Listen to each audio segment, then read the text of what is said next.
د شمشاد نړیوال ټلویزیون ملوالو یو بل ډېر تکړه زلمی جمیل اقبال را سره ولاړ دی. هغه سره جمیل صاحب دا نننۍ غونډه چې کومه ده، دا نن د موسیقۍ او د ټنګ ټکور دا پروګرام چې کوم دی دا د ښاغلي میرامان صاحب د ناظم الادا په جوړېدو په خوشحالۍ کې شوی دی. څه ویل غواړي هغه ته؟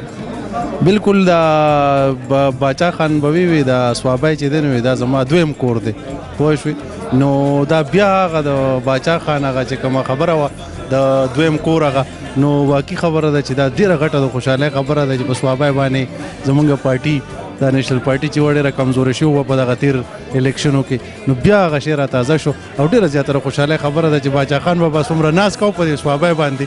نو هغه ځای کې د باچا خان او د ولی خان هارون په قبر کې خوشحاله شوي وي چې سوابای بیا یو ځل د نیشنل پارټۍ دویم کور نه چې ډومبی کور شو چې په باري اکثریت سره الیکشن وګټو. موږ د خپل طرف نه او د ټولو میشته پښتنو د طرف نه امیر رحمان ته د زړه د کومې مبارکي وایو او د ټولو سوابای خلکو ته د ضلع سوابای خلکو ته مبارکي وایو چې هغه یو ځل بیا په نیشنل پارټۍ باندې او په لاټین باندې او په پښتنو ننګ وکړو او نن د ناظمي نیشنل پارټۍ لراړه پښتنو لراړه.